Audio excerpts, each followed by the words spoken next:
Welcome to today's report, the 15th of January 2025. So what's in store for us today? Right, today I want to talk about analysis of January jobs report and its market impact. Okay. The January jobs report released last Friday exceeded expectations and delivered robust labor market data. While this strong performance signals a healthy economy, it has had an adverse effect on stock market. This report analyzes the key findings, market reactions, and implications for Federal Reserve monetary policy. Now, first of all, the key highlights from the jobs report. First of all, jobs growth, right? Now, December saw the addition of 256,000 jobs, significantly surpassing the analyst expectations of 164,000 jobs, and also the previous month by a difference of 54,000. Okay. This strong growth reflects a resilient labor market as the year closed. Unemployment rate, right? The unemployment rate decreased to 4.1%, down from 4.2 in the prior month. And this decline, right, underscores an ongoing strength in employment levels as well. So this is so far what the data has been showing. Now, number three, labor market trends. Over the past 2 years, job additions have shown consistent growth as visualized in the historical data. Now, the labor market remains solid, with fewer jobs opening and increased layoffs, suggesting a softening trend compared to 2022. Okay, so the other things I want to add in for the highlights for labor data is this. Look, jobs opening has been declining since 2022, indicating a softening trend. Okay, whereas the non-farms they have been holding steady, but this jobs opening has been coming down. Now, the last three readings here, if you notice, has been showing some uptick. Now, the question right now is that with the labor data staying again above 200K and showing that it's improving there, could this improve as well? Okay, increase or stabilize? Because if this starts to move up as well, you could also see wages probably increase right there. Okay, but anyway, this is jobs opening, but there's also one more thing that we should look at, which is this, what we call layoffs. Okay, layoffs, however, have been increasing steadily over the past 3 years, but still not at alarming levels as yet. Okay, not at alarming levels. The Federal Reserve Summary of Economic Projections, the SEP, projects the unemployment rate to end at 2025 at 4.3%, right? So the current unemployment rate of 4.1% suggests that the labor market remains stronger than their projections. So with this kind of data, what we saw in the stock market was that it started dropping. The moment because they felt that they would not want to, probably the Fed might react to this and not cut rates, because first thing first, the Fed has two core objectives right over here. Number one is maximum employment, because their job is to foster conditions that achieve full employment, ensuring that many people as possible have jobs without causing inflationary pressures. Number two, the Fed's job is to introduce price stability.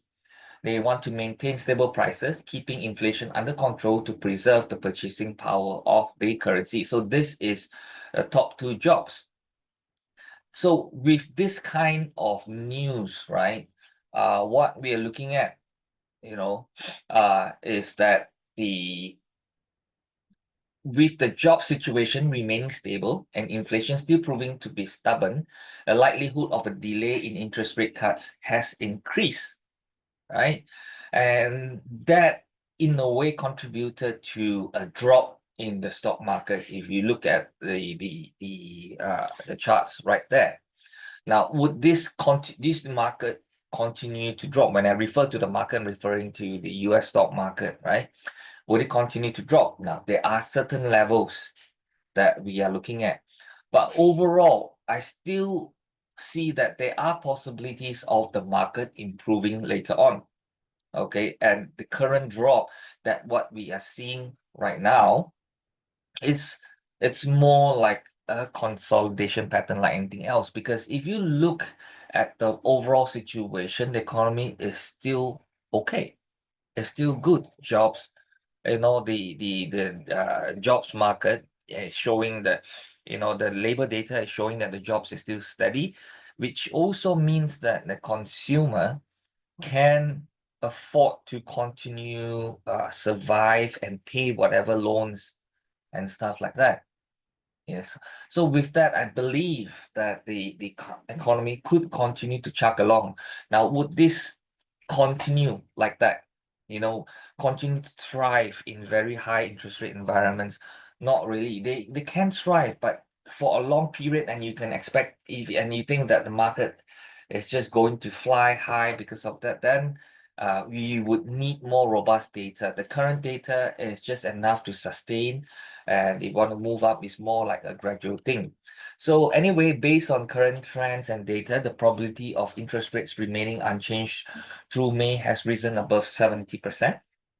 Now, historically, this level of probability has been a strong indicator of the Federal Reserve likely course of action. That means they're going to remain not cutting any rates throughout to May. Now, this is based on the current data that we have, okay? And the market react because of that. Now, looking further ahead, the likelihood of a rate reduction begins to emerge in June, with market data suggesting a 55.6 chance of a rate cut at that point. So whatever it is right now, a cut is still expected this year. The question right now is that how many times it can happen. In the previous report, I've mentioned that the Fed is projecting 2 cuts, right? And there is talks that maybe we can push it to 3 cuts and so on. How many cuts is irrelevant, to be frank, talks of cuts. But I think the more important is that if it cuts, by what percentage, how many basis points? I think that's more crucial as a discussion. What would the new rates be? I think that's more relevant than how many cuts. But obviously, you have more cuts, the probability of it reducing further at a bigger value that probability do occur. But anyway, that's discussion when we have more economic data. So we shall see, the progress that that's going on, as we get more data or the jobs data and inflation data in the coming months. But right now, data is showing that they probably do not expect any cuts right up until after May. And that will also give us a clear indication how we should trade the US dollars versus others currencies which its central bank plans to cut its rate. So if we have that, then we would know in the shorter term, at least right up to April, how we should trade the currencies. Okay, so just pair the US dollars versus some central bank which is planning to cut rates and giving very clear mandates, and you should see the US dollar gain more strength to when that happens. Okay, right until now. So that's how I would look at it. So that's from the fundamental point. So if the the technicals gel with it, that would be the best. Okay, so look out for this kind of trading opportunities. And with that, that's the report for today.